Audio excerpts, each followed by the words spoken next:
comment on peut juger donc tout ministère prophétique. On va lire, si vous voulez bien, dans 1 Thessaloniciens chapitre 5. Si vous avez vos Bibles, pour vérifier si le pasteur Bourget ne parle pas à partir du livre des Mormons ou du Coran, alors amenez votre Bible. 1 Thessaloniciens chapitre 5 et le verset 20. Il dit, n'éteignez pas l'esprit, ne méprisez pas les prophéties. N'éteignez pas l'esprit, ne méprisez pas les prophéties, mais examinez toutes choses. Retenez ce qui est bon, abstenez-vous de toute espèce de mal. Nous allons parler de ces citations, particulièrement dans la parole de Dieu. Donc, ils vont nous prouver particulièrement les vues opposées, je dirais le contraste qu'il y a entre l'approche du Nouveau Testament par rapport à la prophétie et au ministère prophétique et la pensée qu'il y a dans ces mouvements, ces faux mouvements de prophètes d'aujourd'hui. J'aimerais dire tout d'abord que particulièrement que nous avons besoin d'un esprit de réflexion. Et ces mouvements de faux prophètes veulent anéantir en vous toute résistance à la réflexion. On ne veut pas que vous réfléchissiez, on veut que vous gobiez littéralement ce qui est dit, ce qui est fait, sans aucune critique ni rien du tout. Alors que la parole de Dieu nous demande évidemment donc d'examiner toutes choses, de réfléchir, voyez. Et on a dans la parole de Dieu cette tension, cet équilibre entre ces deux aspects. N'éteignez pas l'esprit, ne méprisez pas les prophéties. Voyez, ça c'est le côté expérimental. Donc il y a des prophéties, voyez, il y a l'Esprit de Dieu qui peut travailler, voyez, c'est le côté expérimental. Mais le deuxième côté du verset, c'est le côté analytique, le côté donc de réflexion. Mais examinez toutes choses. Examinez toutes choses. Ça veut dire éprouver, tester, vérifier, et retenez ce qui est bon. Ça veut dire accrochez-vous, hold fast, à ce qui est bon. Le côté analytique. On a aussi un autre passage, voyez, où on parle dans 1 Corinthiens chapitre 14 des dons du Saint-Esprit et de l'exercice des dons de ce Saint-Esprit. Ça dit, donc c'est le côté expérimental. Dans 1 Corinthiens 14, on nous dit comment les dons de l'Esprit doivent être, celui qui parle en langue ne parle pas aux hommes mais à Dieu, personne ne le comprend. Et s'il y a interprétation, alors on peut, dans une assemblée, donner un message en langue qui va être interprété. Voyez? Alors ça, c'est le côté expérimental. Mais ensuite, la Bible ajoute, mais que tout se fasse, voyez, c'est-à-dire les dons des langues, interprétation et prophétie, avec bienséance et ordre. Et ordre. Dans les mouvements des faux prophètes, généralement, c'est toujours du désordre. Voyez? Du désordre total, voyez, comme vous l'avez vu tout à l'heure. Là, c'est le côté de la raison. Que tout se fasse avec bienséance et avec ordre. Voyez? Ça va demander, donc, évidemment, un certain esprit de discernement, de sagesse. Ça veut dire d'être capable de juger. De juger. Souvent, vous entendez autour de vous, « Oh, il ne faut pas juger, tout ça. » Oui, la Bible dit « juger ». Jésus a dit même « juger selon la justice ». Voyez? Donc, on veut enlever dans l'Église tout sentiment de réflexion. Il faut faire, nous, personnellement, la différence des choses. Il faut faire la différence des choses. Ça veut dire qu'il faut que vous ayez dans votre cerveau un différentiel. Amen. Si vous n'avez pas de ça sur votre voiture, voyez, vous allez péter le moteur parce que ça ne change jamais de vitesse. Voyez, il faut que vous ayez un différentiel dans la tête. Et les chrétiens aujourd'hui n'ont pas de différentiel. Voyez, ils acceptent tout. Le moteur ronfle au coton, tout ça, et puis ça, il ne change jamais de vitesse. Voyez. Il faut faire la différence des choses. Amen, ça peut vous aider à comprendre une image, vous voyez. On a aussi dans 1 Corinthiens 14, où il est dit que pour ce qui est des prophètes, verset 29, 1 Corinthiens 14, 29, pour ce qui est des prophètes, que 2 ou 3 parlent. que 2 ou 3 parlent. Dans une réunion, donc, il peut y avoir des prophéties qui sont données. Mais que 2 ou 3 parlent. Pas 4, pas 5. 2 ou 3. C'est-à-dire que c'est dans une réunion, je dirais, à type pentecôtiste, il y a 4 ou 5 prophéties. Vous n'êtes pas en ordre avec la parole du Seigneur. La Bible dit que 2 ou 3 parlent au plus. Ça, c'est donc le côté expérimental. Ensuite, le côté analyse. Que les autres jugent. Que les autres jugent. Que ce qui vient d'être dit, supposément de Dieu, soit jugé par les autres. Voyez? Et si ce n'est pas de Dieu, on va dire, madame, voulez-vous vous taire? Ce n'est pas de Dieu. S'il vous plaît, vous n'êtes pas dans l'ordre. Hein? Taisez-vous. On sait qu'il y a des chrétiens parfois qui ne s'aiment pas, qui se haïssent, puis ils se lancent des prophéties l'un à l'autre. Voyez? De toutes sortes de choses. Ça, c'est pas bon du tout, du tout. Voyez? Que les autres jugent. Mais pour juger, il faut avoir la maturité spirituelle. Voyez? Il faut savoir ce qui est dit. Donc, l'analyse, cet esprit de réflexion que l'Église doit avoir, que les chrétiens doivent avoir, actuellement, cet esprit de réflexion est étouffé, étranglé à mort par la corde de la pendaison de ces prophètes, de ces bourreaux, ces mercenaires, ces légionnaires du diable, voyez? Ils sont remplis d'arrogance, remplis d'audace, ils sont des manipulateurs, des tortionnaires, et ces nouveaux prophètes sont remplis d'assurance. La Bible dit, c'est pas étonnant parce que Satan se déguise en apôtre, se déguise en ange de lumière, et c'est pas étonnant que les apôtres du diable se déguisent en apôtres de Christ. En apôtres de Christ, voyez. Les ouvriers du diable sont déguisés en apôtres de Christ. Savez-vous que le pape est un ouvrier du diable? Le pape est un ouvrier de Satan, littéralement. Voyez? Et beaucoup de prêtres, ainsi de suite. Et vous voyez les effets, vous les reconnaîtrez à leurs fruits, les faux prophètes. Jésus l'a déclaré, voyez. Hein? Et ces nouveaux prophètes, qui sont même à l'intérieur du corps de Christ, ont un mantra qui est constant et qui dit à peu près ça. C'est que Dieu est plus grand que sa parole. Donc, oubliez la parole de Dieu, et là, c'est la prophétie, ce que je viens de vous dire, ça c'est de Dieu, donc oubliez le reste. Voyez? D'autres ont dit, Dieu offense nos pensées pour qu'il puisse atteindre nos cœurs. C'est beau, ça. Voyez? Voyez? D'autres ont dit, des faux prophètes, la plupart des chrétiens ont plus de foi dans la capacité de Satan à nous séduire que dans la capacité de Dieu à nous bénir. C'est fin, ça, comme idée. Voyez? Mais c'est faux. C'est que Satan a la capacité de nous séduire et Dieu veut nous bénir, justement, en révélant les œuvres de Satan, en dévoilant, en donnant le coup de pied sur la pierre pour que les fourmis soient en plein soleil. Amen. Gloire au Seigneur. Donc, évidemment, l'effet de ces pensées qui nous sont lancées régulièrement, ce beat constant, c'est de désarmer la capacité du chrétien de prendre de sérieux jugements critiques dont on a tellement besoin aujourd'hui. Dont on a tellement besoin aujourd'hui. Vous voyez? Si vous avez un gars qui vous arrive, là, puis il vous fait asseoir en avant, puis il vous dit, « Monsieur, vous ne le saviez pas, vous aviez une jambe plus courte que l'autre. » Ah ouais? Ben oui, Dieu m'a montré qu'il va vous guérir au nom de Jésus, puis il prend la jambe. « Oh non, c'est trop long, recule un peu. » On a déjà entendu ça, vous voyez? Mais des folies, les chrétiens, mais ils croient ça. Et les chrétiens, c'est merveilleux, tout ça, puis c'est la folie, c'est la folie. Vous bougez un peu d'un côté ou de l'autre, ouais, certainement que votre soulier va dépasser l'autre. Ouais, il suffit de bouger un peu. Mais les gens croient ça. Les chrétiens sont crédules, avalent n'importe quoi. N'importe quoi. Aujourd'hui, on veut désarmer les chrétiens. Dans leur capacité, je répète, de porter de sérieux jugements critiques. Et on a besoin beaucoup de cela aujourd'hui. Gardez-vous des faux prophètes. Ils viennent à vous en vêtements de brebis. Au-dedans, ce sont des loups ravisseurs, a dit Jésus. Vous voyez? Pierre l'apôtre a dit, soyez sobres, veillez. Votre adversaire, le diable, rôde autour de vous comme un lion rugissant, cherchant qui il va dévorer. Oui. Pierre l'apôtre a dit encore, en parlant des faux prophètes, plusieurs les suivront dans leur dissolution. Dans leur dissolution. Ils trafiqueront, a dit Pierre, de vous.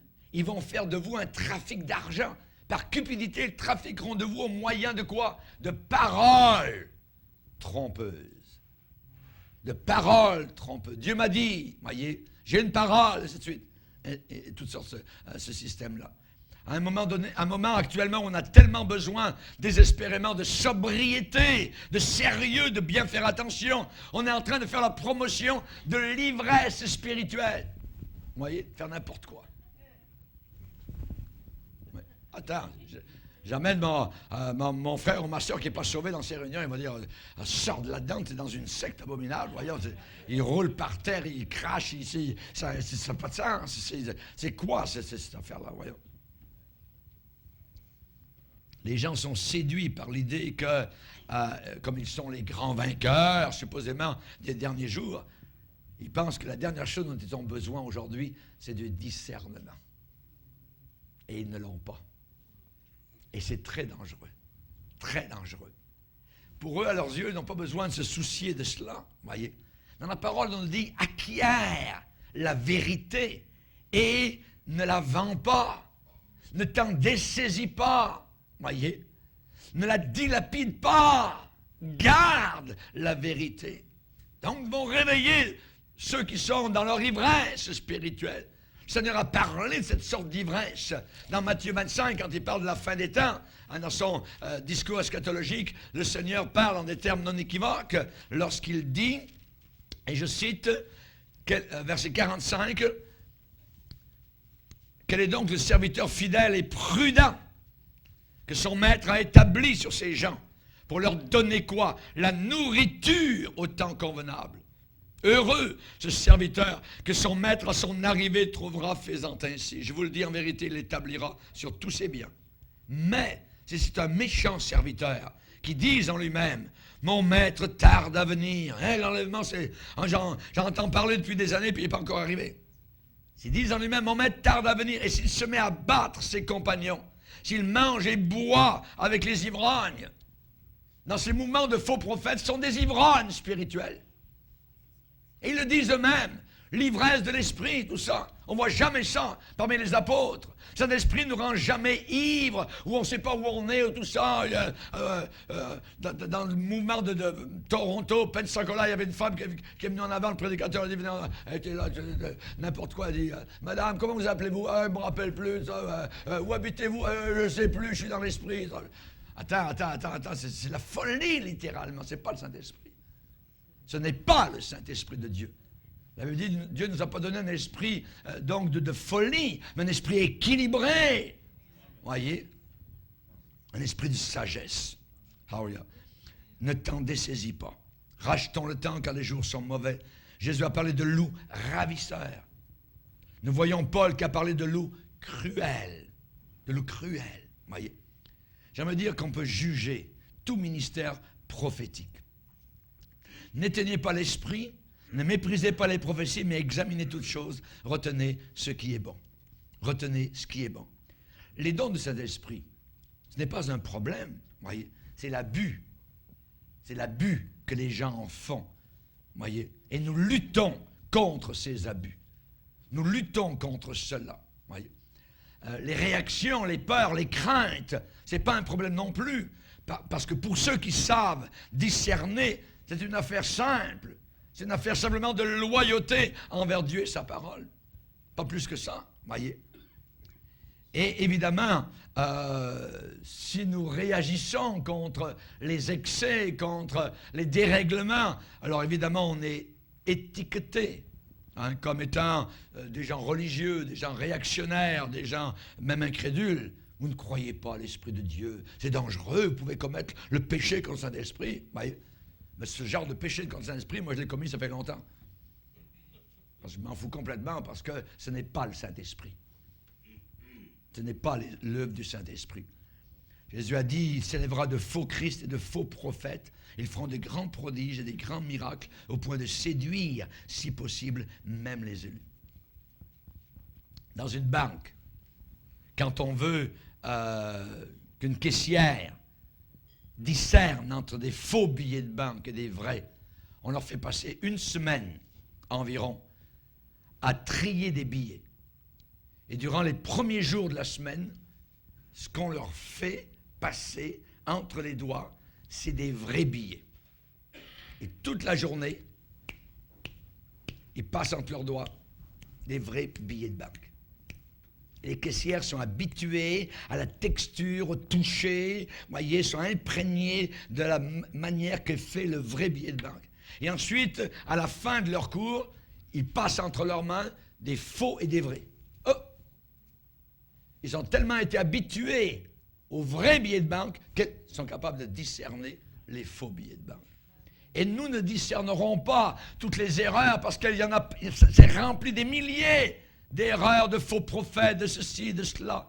Mais nous, notre devoir est d'être attachés à la parole, de passer et de repasser la parole de Dieu dans notre cœur, comme Marie qui repassait ces choses dans son cœur, comme le prophète Jérémie qui a dit « J'ai recueilli tes paroles, elles ont fait la joie, l'allégresse de mon cœur. Heureux l'homme qui ne marche pas selon le conseil des méchants, mais qui trouve son plaisir dans la loi de l'Éternel et qui la médite jour et nuit. » Voyez, tellement habitué à la vraie chose que lorsque quelqu'un vous arrive avec une chose qui est fausse, non.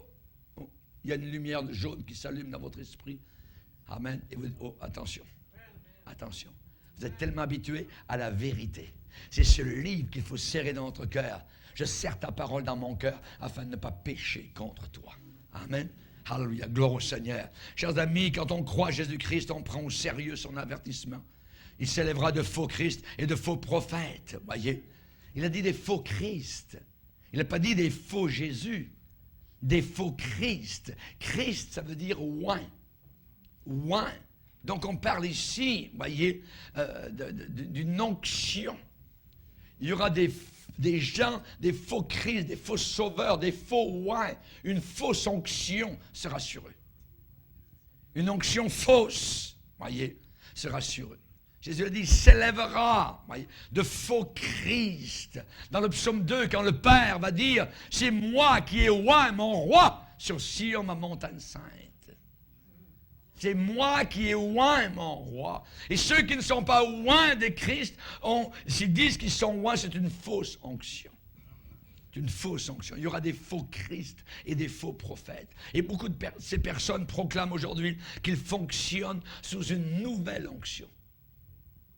Sous une nouvelle onction, jamais expérimentée auparavant dans l'Église. Moi, je ne veux rien savoir de ce qui n'a jamais été expérimenté auparavant dans l'Église. Moi, je me tiens dans le courant des siècles de chrétiens qui ont cru les mêmes choses, les mêmes credos. Je ne veux pas de choses nouvelles. Je me tiens dans la parole de Dieu. Paul a dit, l'évangile que vous annoncez et par lequel vous êtes sauvés, si vous le retenez tel quel, sinon vous auriez cru pour rien. Ne le changez jamais. C'est inchangeable, c'est incontournable, c'est non négociable, la parole de Dieu. Et mon âme est dans la balance. Et je ne veux pas perdre mon salut. Amen. Donc c'est dangereux à la fin des temps. Je ne veux pas de cette nouvelle onction. Pas du tout. Et on sait que Jésus a parlé aussi de faux Christ. Et un faux Christ, c'est rien de plus, c'est rien de moins que quelqu'un qui est oint faussement. Qui est oint faussement. Comme Jéroboam, qui a créé des sacrificateurs pris parmi tout le peuple et qui n'appartenaient pas au fils de Lévi.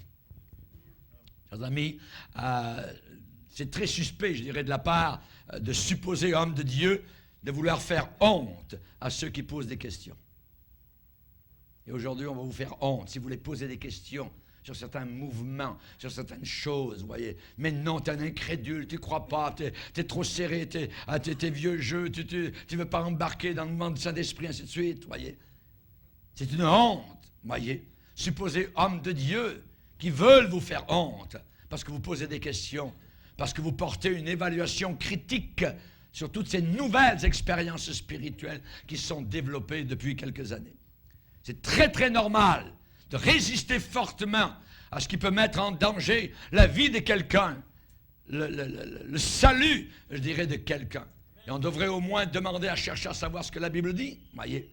Les leaders, par exemple, de Toronto, de la bénédiction de Toronto, qui en réalité était une malédiction, vous voyez, Pensacola, ou le mouvement prophétique d'aujourd'hui, vous voyez, eh bien, dans ces mouvements-là, si vous posez des questions, vous allez entendre des invectives les plus virulentes, des reproches les plus durs contre vous, parce que vous posez des questions, parce que vous soulevez des doutes, et évidemment, parce que vous êtes plus avisés que même ceux qui vous enseignent. Alors, imaginez.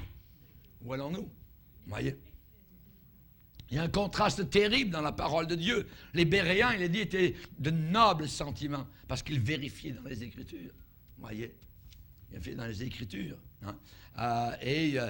On voit aussi que s'il y a des prophéties, la Bible dit bien que les autres jugent. Que les autres jugent. Si c'est de Dieu totalement, pourquoi on ne peut pas juger Dieu? On ne peut pas juger ce que Dieu dit. Mais la Bible dit que, oui, hein, que les autres jugent parce que l'erreur peut s'infiltrer vraiment facilement. Oui. Hein? Et on sait que certains vont dire devant le Seigneur au jour du jugement, n'avons-nous pas prophétisé en ton nom? Oui. Je ne vous ai jamais connu. Un faux Christ n'est rien de plus et rien de moins que quelqu'un qui est oint faussement. Oui. Et j'aimerais donner quelques lignes directrices dans ce marasme, quelques perspectives dans cette vase gluante. Il y a une différence immense entre le don de prophétie et le ministère prophétique. Très grande différence entre, je répète, le don de prophétie et un ministère prophétique, c'est-à-dire ministère de prophète. Par exemple, l'évangéliste Philippe, il est dit qu'il avait 4 filles vierges qui prophétisaient. Actes, chapitre 21, verset 9. Et au verset suivant, au verset 10, il est dit, comme nous étions là depuis plusieurs jours, un prophète nommé Agabus descendit de Judée et vint nous trouver. Nous avons les 4 filles de Philippe qui prophétisent et nous avons un ministère de prophète qui s'appelle Agabus. Il y a une différence entre quelqu'un qui, pendant un culte d'adoration, voyez, a reçu une parole prophétique. Celui qui prophétise, il édifie, il exhorte et il console. Voyez. Il y a une différence entre cette personne-là et quelqu'un qui assume une position, un office, un ministère d'Agabus, genre Agabus, une sorte d'Élie, une sorte d'Ésaïe, de Jérémie, voyez, hein, mais pour le Nouveau Testament. Dans le don de prophétie, une déclaration peut avoir été faite, donnée pour encourager l'assemblée, le corps de Christ, voyez. Ou bien ça peut arriver que la personne pense, s'imagine avoir une parole, alors que ce n'est pas vraiment de Dieu. Et alors ça peut être corrigé, selon 1 Corinthiens 14, 29, que 2 ou 3 parlent et que les autres jugent. Que les autres jugent. Oui, Dieu peut donner aux chrétiens des déclarations d'encouragement, des pensées, des impressions, une pensée particulière, voyez, et cependant être utilisé pour prophétiser, c'est-à-dire pour édifier, consoler et exhorter. Et cela, évidemment, c'est très loin de quelqu'un qui a l'office de prophète. L'office de prophète, c'est totalement quelque chose de différent. C'est très loin d'assumer, de jouer le rôle de prophète, du Dieu vivant, de se donner, de s'attribuer l'office donc de prophète de Dieu. Si quelqu'un a le don de prophétie, voyez, et donc qui donne à cette prophétie, après une interprétation en langue, par exemple, pour l'encouragement donc de l'assemblée locale. Il n'y a pas de problème avec ça. On a beaucoup besoin donc de cela. Mais si par exemple je méprise un ministère de prophète que Dieu a envoyé, c'est très sérieux. C'est très sérieux. Le ministère de prophète, selon Éphésiens 4 et selon Acte 13, dans l'église d'Antioche, il y avait des prophètes. Ouais. Si je refuse le vrai ministère de prophète, qui sont ces prophètes authentiques? Ce sont des gens qui sont remplis du Saint-Esprit et qui sont des interprètes de la parole de Dieu. Le prophète est un prédicateur. Ce n'est pas quelqu'un qui donne des paroles à bric-à-brac tous les soirs, aujourd'hui ici, demain c'est là-bas, puis ainsi de suite. Et puis madame une telle prend le micro, puis tata, puis il y a ici quelqu'un qui a mal. Tata. On ne voit jamais ça dans la parole de Dieu. C'est très dangereux parce que ça touche le côté divination. C'est très dangereux, voyez. Les vrais prophètes de Dieu, l'office de prophète, sont des prédicateurs qui sont des interprètes de la parole de Dieu. Pourquoi faire? Pour encourager le peuple à rester fidèle à Dieu, pour les avertir, pour les réconforter, pour les édifier. Jésus a dit, celui qui reçoit un prophète en qualité de prophète aura une récompense de prophète. Mais on parle ici des vrais, voyez, des vrais, des porte-paroles de Dieu. Ils apportent la parole de Dieu. Ils expliquent la parole du Seigneur. Ça, c'est les vrais prophètes de Dieu. Pas des gens qui donnent des paroles d'un côté et d'autre. Hein. Prophète un tel s'en vient, ainsi de suite. Non, non, non, non. Ces gens-là, ils combattent la tiédeur. Ils combattent la mondanité dans l'Église. Évidemment, c'est une chose nettement plus sérieuse de vous proclamer prophète que d'être utilisé par le Saint-Esprit pour donner une parole d'encouragement dans le culte de l'Assemblée. Les gens qui donnent une parole d'encouragement par l'esprit de prophétie dans l'Assemblée, ce ne sont pas des prophètes, ni des prophétesses. Ce sont des chrétiens qui donnent une parole de prophétie, d'encouragement. Le prophète, c'est une sorte de pasteur, voyez, d'éducateur, d'enseignant qui apporte la parole du Seigneur. C'est complètement différent, voyez. Quand, par exemple, Kenneth Hagin a donné son message, un jour il a donné un message, c'était comment écrire votre propre ticket avec Dieu. How to write your home ticket with God, voyez. Il n'a pas dit qu'il avait trouvé cet enseignement dans les Écritures. S'il l'avait dit, on pourrait débattre son message. Et on aurait pu penser, eh bien, il est sincère, mais je ne suis pas d'accord avec son interprétation des Écritures. Voyez? Mais nous n'avons même pas cette option. Parce que M. Kenneth Hagin a dit, Jésus-Christ lui-même m'est apparu et m'a enseigné cela. Alors maintenant, ce n'est plus une question d'interprétation. Hagin, qui s'est autoproclamé prophète de Dieu, il présente cela comme étant une révélation directement de Jésus-Christ en personne. Alors, qu'arrive-t-il, les croyants? Comment on réagit devant ça? Quand quelqu'un vous dit, c'est Dieu qui m'a parlé, et je vous dis ça, comment, nous qui craignons Dieu, voyez, eh bien, on est forcé de décider. Si je crois que c'est Jésus-Christ qui lui a dit cela, alors je suis lié à vivre avec ça. Il faut que je vive avec ça, à croire tout ça. Mais cependant, si Jésus-Christ ne lui a pas dit cela, ou bien cet homme ment au nom du Seigneur, ou deuxièmement, il a vraiment eu une expérience spirituelle, mais il s'est trompé sur la source de l'expérience. La source. Si c'est vrai, quel esprit est apparu à Hagin pour l'enseigner? Vous voyez? Quel est cet esprit qui s'est dit être Jésus-Christ? Si vous avez quelqu'un qui vous apparaît dans votre chambre, dans le coin de votre chambre, voyez, c'est un ange, dites-lui, montre-moi tes mains. Montre-moi tes mains, voyez. Parce que les démons se montrent aussi. Et ils se font passer pour des anges. Même il peut prendre un corps, une voix de femme, une figure de femme. Le diable l'a fait avec Bernadette Soubirous à Lourdes. C'est un démon qui est apparu à Bernadette Soubirous pour voler l'adoration qui revient à Jésus-Christ pour le donner à ce démon-là, qui s'appelle Marie. Quand les gens nous arrivent avec des songes, des rêves, des révélations, voyez, avec des interactions avec les anges, quand les gens nous disent « Je suis allé jusque devant le trône de Dieu », voyez, nous sommes forcés de faire de grandes décisions. Ou bien elles sont on, ou bien elles sont off.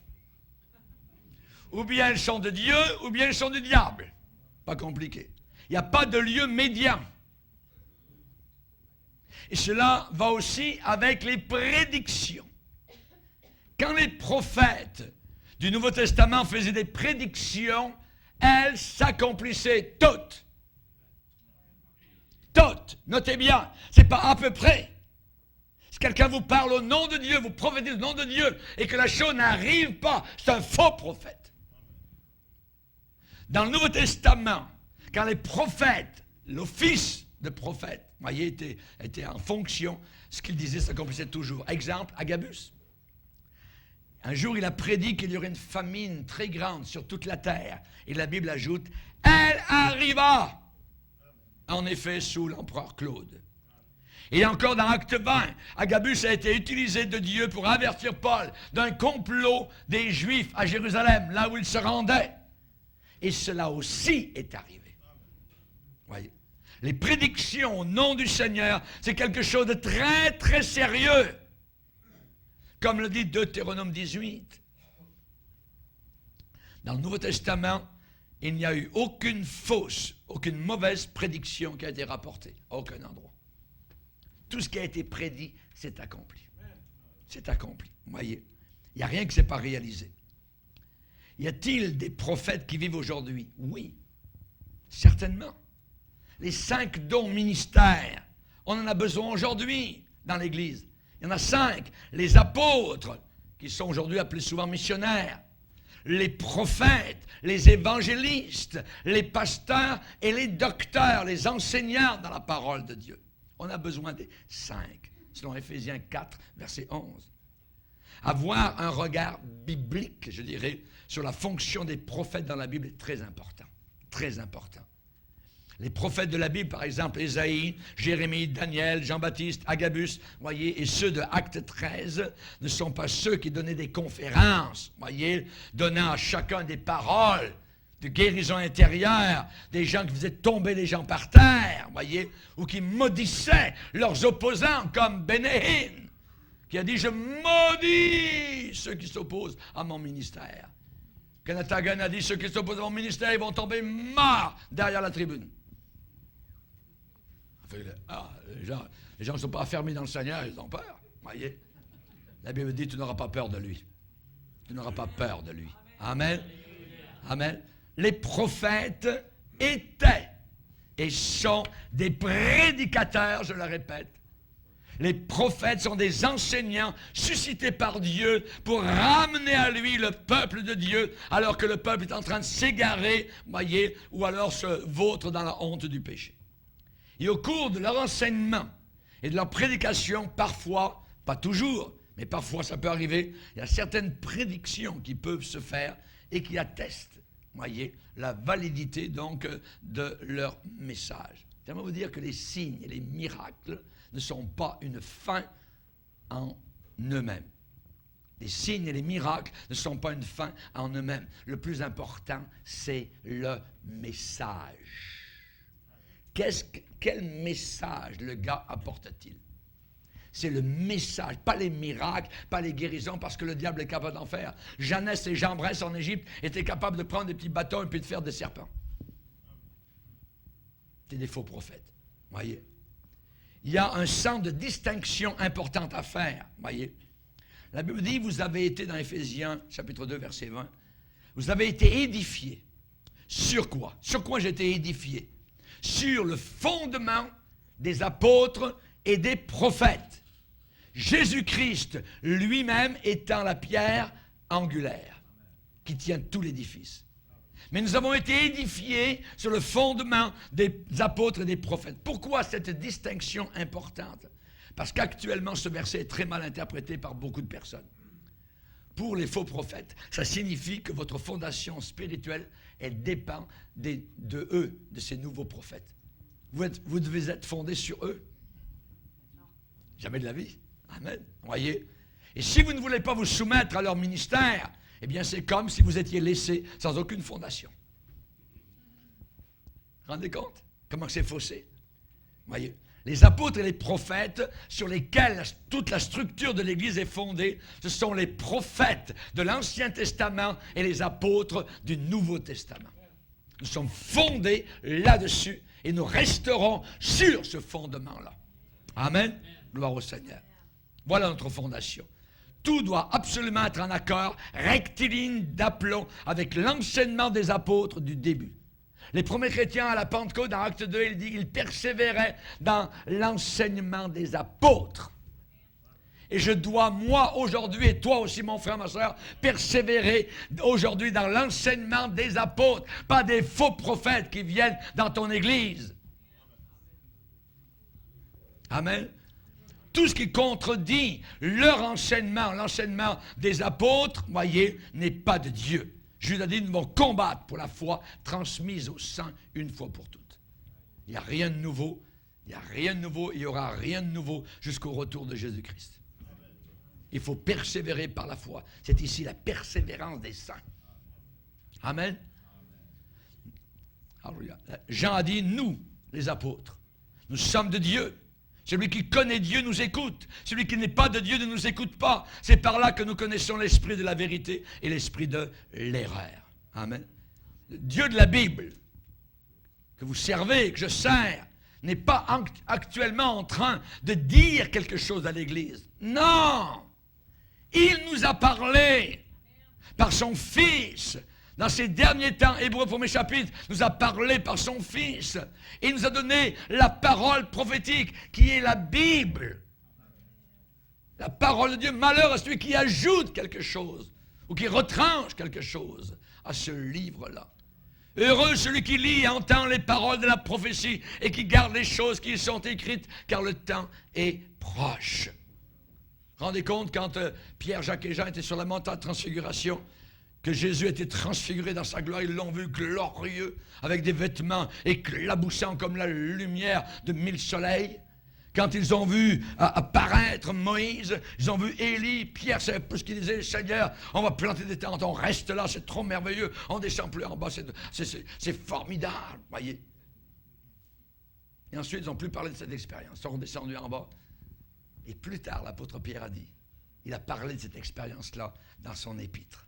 Regardez. Dans deuxième épître de Pierre, chapitre 1er, verset 16. Ce n'est pas en effet en suivant des fables habilement conçues que nous avons fait connaître la puissance et l'avènement de notre Seigneur Jésus-Christ. Mais c'est comme ayant vu sa majesté de nos propres yeux. Car il a reçu de Dieu le Père honneur et gloire, quand la gloire magnifique lui fit entendre une voix qui disait « Celui-ci est mon Fils bien-aimé, en qui j'ai mis toute mon affection. » Et nous avons entendu cette voix venant du ciel, lorsque nous étions avec lui sur la sainte montagne. Donc il parle de vision, de révélation, et pourtant authentique. Mais regardez après, le verset suivant. « Et nous tenons pour d'autant plus certaines. » Plus certain que la vision, plus certain que de voir Christ dans sa gloire. Qu'est-ce qui est encore plus certain qu'une vision? La parole prophétique. Cette parole va s'accomplir, avec les barres, avec les i, avec les points, tout va s'accomplir, tout va se réaliser. Nous tenons pour d'autant plus certaine la parole prophétique, plus certain qu'une vision. Rendez compte? Merci Seigneur. La parole. Cette parole est finale. Cette parole est autoritaire. Amen. Quand la parole a été retrouvée, c'était le réveil du temps du roi Josias. Il l'avait perdu. C'était le réveil du temps de Néhémie. Quand le matin, jusqu'à midi, le peuple était debout, en train d'écouter la parole de Dieu. Pendant environ 3-4 heures, debout, avec leurs enfants. Ça a été le réveil en Israël. Rendez compte? Sans bouger, debout. Et le prédicateur n'a pas dit, asseyez-vous. Non. Il ne voulait même pas s'asseoir. L'Esprit de Dieu, j'avais soif. Ils n'avaient pas entendu la parole depuis longtemps. C'est la parole. Quand il y a eu un réveil de la réforme du temps de Luther, de Wycliffe, ça a été un réveil de la parole qui a été retrouvé. Amen. Gloire au Seigneur. Chers amis, ces gens-là, leur message sortait directement de la Torah, de la parole de Dieu. Ils prêchaient des sermons, ils utilisaient la parole de Dieu, ils l'expliquaient. Raison pour laquelle Paul a dit à Timothée dans les derniers jours, les hommes ne supporteront plus la saine doctrine, ils auront à démanger, ils auront à entendre des choses agréables. Se donneront une foule de docteurs, d'enseignants, de faux prophètes. Ils détourneront l'oreille de la vérité, se tourneront vers des fables, des histoires à dormir debout. Toi, prêche la parole.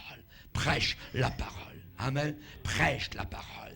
Il y a eu des faux prophètes. Il y aura parmi vous des faux docteurs, des faux prophètes. Chers amis, c'est extrêmement important pour nous. Amen. Quand les apôtres disaient examinez toutes choses, éprouvez les esprits pour savoir s'ils sont de Dieu. L'homme spirituel juge de tout. La parole de Dieu juge les sentiments et les pensées des cœurs. Les Béréens examinaient chaque jour les Écritures. Oui. Chers amis, il y a 2 tests pour les prophètes. 2 tests. Il y en a un qui se trouve dans Deutéronome 18. C'est le plus simple des deux et le plus direct. Dans Deutéronome 18, verset 22, « Quand ce que dira le prophète n'aura pas lieu, il n'arrivera pas, ce sera une parole que l'Éternel n'aura pas dite. C'est par audace que c'est par audace que le prophète l'aura dite, n'aie pas peur de lui. » Ça veut dire par audace, par présomption, par orgueil, par prétention, par témérité, par vanité. C'est très simple. Les prophètes de Dieu authentiques leurs paroles sont à 100% exactes, justes, précises et fidèles à la parole de Dieu. Ça, c'est les vrais. Que celui qui a entendu ma parole rapporte fidèlement ma parole. Pourquoi mêler la paille au froment? Dieu veut que son troupeau soit capable de dire tout de suite qui est de Dieu et qui ne l'est pas. Le Seigneur ne nous donne pas ici un test difficile, confus, ambigu, on ne sait pas trop, énigmatique. Voyez, non. Ce n'est pas obscur ni sibyllin. Pas du tout. Voyez, non. Certains vont dire, mais la personne semble aimer Jésus. Ah, aimer Jésus, voyez. J'aimerais vous dire que cela peut être très facilement imité. Aimer Jésus, cela peut être très facilement imité, faussé et truqué. Sur TBN,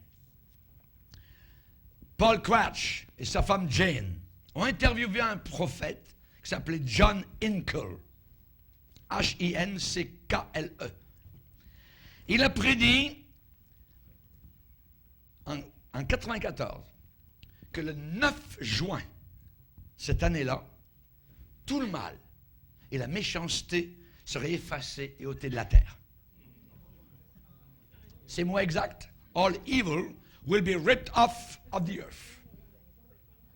9 juin. Oui, 94. Évidemment, le 10 juin était évident pour tous que c'était une fausse prophétie. Cet homme semblait tellement sincère, tellement rempli d'amour. Les faux prophètes n'ont pas des crocs acérés. Vous voyez? Non. Les faux prophètes ne portent pas des capes noires très longues. Vous voyez? Non. Ils sont déguisés en apôtres de Christ. Ils sont déguisés en brebis. Il faut lever la peau. Et ça sent le loup. Oui. Et ça sent le loup. Beaucoup de personnes ont été séduites, désillusionnées. Certaines personnes ont même perdu leur foi. Pourquoi? Parce qu'ils ont toléré des faux prophètes. Ils ont enduré, ils ont excusé des faux prophètes. Ils ont voulu être larges d'esprit, indulgents. On n'a pas voulu être étroit, intolérant, ni intransigeant. Ah oui. De temps en temps, on met la cassette. Le jour où le prophète est venu, même ça fait 5 ans qu'il est venu, mais on va s'encourager. On est lié. La personne est liée exactement comme quelqu'un est lié par la parole d'une cartomancienne ou d'une sorcière qui vient de vous lire les lignes de la main. Et vous avez besoin d'une délivrance de ces faux prophètes à l'intérieur de l'Église pentecôtiste, évangélique ou baptiste, et ainsi de suite. Les prophètes eux-mêmes, dans beaucoup de cas, après avoir barboté dans la piscine des voyants, sont intoxiqués par le pouvoir que beaucoup de personnes leur attribuent. Et ils ont fait naufrage par rapport à la foi. Chers amis, c'est le premier test, voyez. Alors souvent, ces gens-là, quand la prophétie n'arrive pas, ils sont assez séducteurs qu'ils ont renversé la responsabilité de leurs fausses prophéties, qui ne sont pas accomplies, voyez, et ils ont dit, eh bien, c'est que les personnes à qui la prophétie était annoncée n'avaient pas assez de foi. Pas ma faute, voyez, ainsi de suite. Les faux prophètes, les traîtres, ils ne prennent même pas la responsabilité. Madame, ce n'est pas arrivé parce que vous manquiez de foi. Mais pourtant, c'était de Dieu. Voyez comment que c'est faux, voyez. Ils ajoutent l'insulte à la blessure. Le deuxième test, c'est Deutéronome 13, versets 1 à 5. Deuxième test, Deutéronome 13, versets 1 à 5. Vous êtes fatigués? Même si je vous fatigue, Aouya, moi ça me bénit. Alléluia. Gloire à Dieu. Amen. Deutéronome 13, verset 1er. S'il s'élève au milieu de toi un prophète ou un songeur qui t'annonce un signe ou un prodige et qu'il y ait accomplissement du signe ou du prodige dont il t'a parlé en disant « Allons après d'autres dieux, des dieux que tu ne connais pas et servons-les », tu n'écouteras pas les paroles de ce prophète ou de ce songeur. Pourquoi? Car c'est l'Éternel, votre Dieu, qui vous met à l'épreuve pour savoir si vous aimez l'Éternel, votre Dieu, de tout votre cœur et de toute votre âme. Vous irez après l'Éternel, votre Dieu, vous le craindrez, vous observerez ses commandements, vous obéirez à sa voix, vous le servirez et vous vous attacherez à lui. Ce prophète ou ce songeur sera puni de mort, car il a parlé de révolte contre l'Éternel, votre Dieu, qui vous a fait sortir du pays d'Égypte. Amen. Donc, nous voyons ici que pour le deuxième test, pour discerner un faux prophète d'un vrai prophète, c'est un test qui est plus subtil. C'est un test qui possède une différence. Supposez que vous avez un prophète dont les prédictions arrivent. Dont les prédictions arrivent, voyez, et se réalisent. Et ces paroles données aux gens semblent, je dis bien exactes et précises. Et il semble même avoir, posséder la puissance de guérir les malades. Et les gens obtiennent des résultats. Il semble que les gens sont secourus. Voyez. Pouvons-nous, question, pouvons-nous assumer automatiquement que tout est bien? Pas toujours. Pas toujours. Pas nécessairement. Question qu'on peut se poser, est-ce que Dieu bénit et approuve ce ministère? Et Deutéronome 13 nous parle de ce problème. S'il s'élève du milieu de toi un prophète ou un songeur, un dreamer of dreams, un rêveur, voyez. Aujourd'hui, on a des églises qui s'appellent des Dream Centers, voyez, des centres de rêve. Voyez. Ils sont partis là-dessus. Très dangereux. Moi, je vais dans la réalité. Il est évident que très peu de faux prophètes entrent dans une église chrétienne et annoncent « Hey, les chrétiens, allons après d'autres dieux ». Non, ils ne disent pas. Ils ne disent pas. Voyez, servons-les. Je suis convaincu que la plupart des faux prophètes ne savent même pas qu'ils conduisent les gens après d'autres dieux. Ils ne savent même pas bien souvent qu'ils sont en réalité de faux prophètes. Et c'est encore plus terrible. Il y a un principe dans Deutéronome 13 à faire bien attention.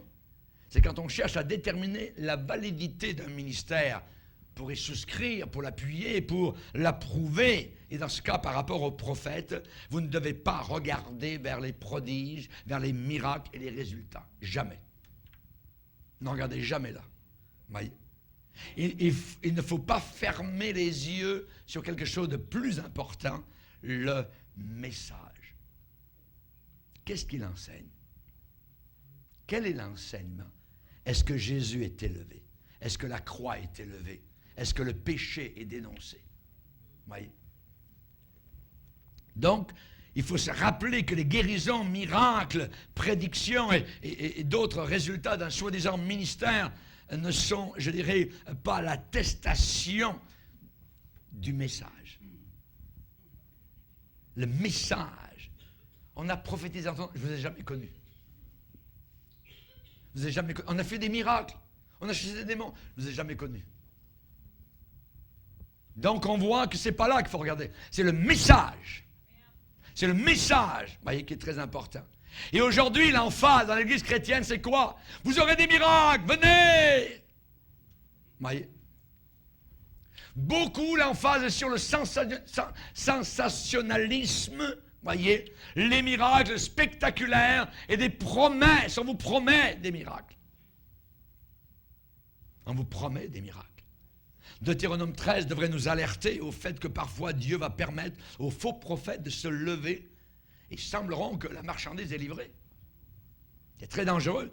Mais c'est Dieu qui est en train de tester et d'éprouver son propre peuple. C'est l'Éternel qui vous met à l'épreuve pour savoir si vous allez souscrire à cela, croire à cela. Oui. C'est un test que Dieu, parce que Dieu demande de nous éloigner, voyez, pour savoir si on aime l'Éternel. Aimer Dieu, voyez. Comment savez-vous que vous aimez vraiment Dieu? Ah, il aime le Seigneur. Ah, elle aime le Seigneur. Ça ne veut rien dire. Jésus a dit, aux yeux de Dieu, l'amour est traduit par fidélité, intégrité, loyauté. C'est ça l'amour. Si vous m'aimez, gardez mes commandements. Gardez mes commandements. Ah, mais je ressens ça, les frissons, ça. Ah, mes cheveux, on dirait qu'ils sont tous en l'air. Dieu doit être là. Mais ça ne veut rien dire. Ouais. Ça ne veut rien dire. Dans Jean 14, Jésus a dit, celui qui a mes commandements et qui les garde, c'est celui qui m'aime. Amen. Parce que tu as peu de puissance, tu as gardé ma parole, j'ai mis devant toi une porte ouverte que personne ne peut fermer. J'aimerais vous parler d'un homme qui était un faux prophète. C'est un exemple assez flagrant, c'est pour ça que je vais le prendre. C'est William Branham. Peut-être certains connaissent les Branhamistes. Comme aujourd'hui, comme à l'époque de William Branham, on minimise actuellement les enseignements des nouveaux prophètes et on maximise leurs prétendus miracles et prodiges.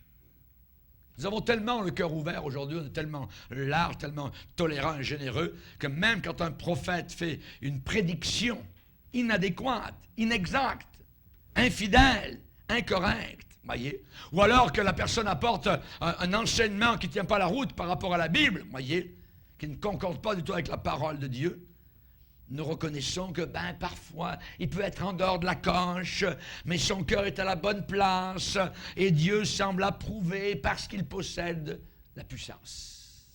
Il y a des malades qui sont guéris.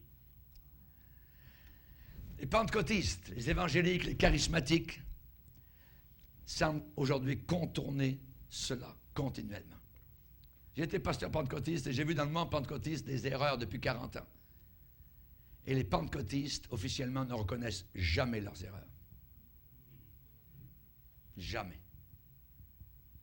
Ils sont dans des mouvements faux, ils rentrent à fond, 100 000 à l'heure, ils en ressortent, et jamais ils vont dire on se repent devant le Seigneur.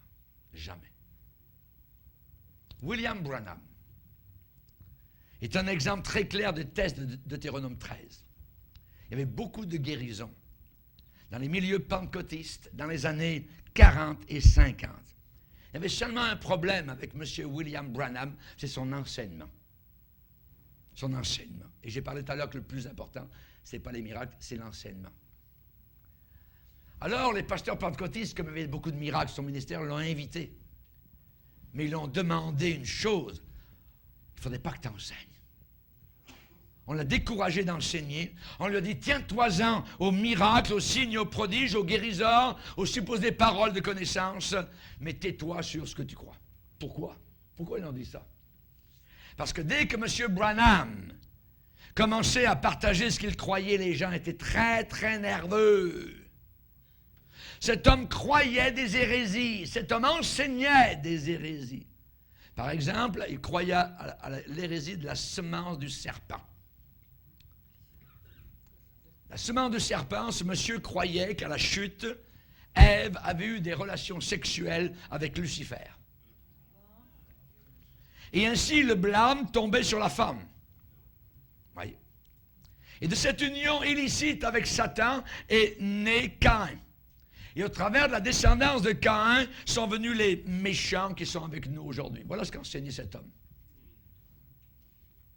Ensuite, il enseignait la doctrine de Jésus seul.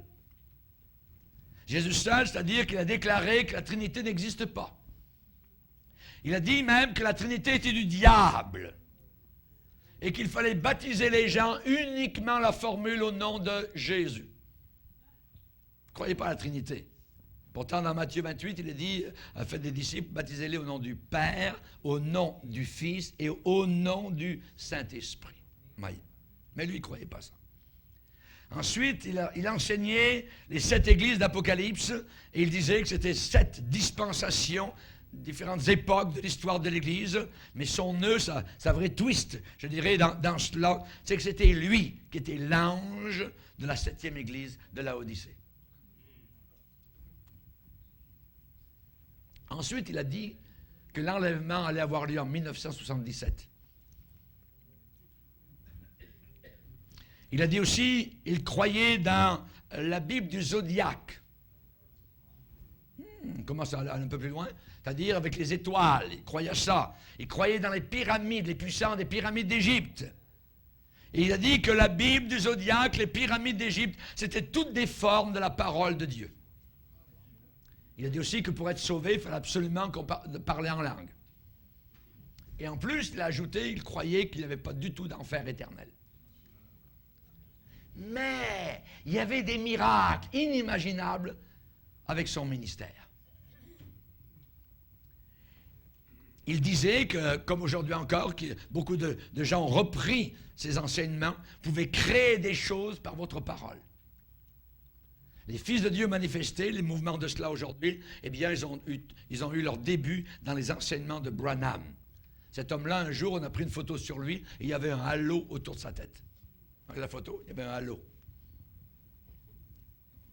Comme dans l'occultisme.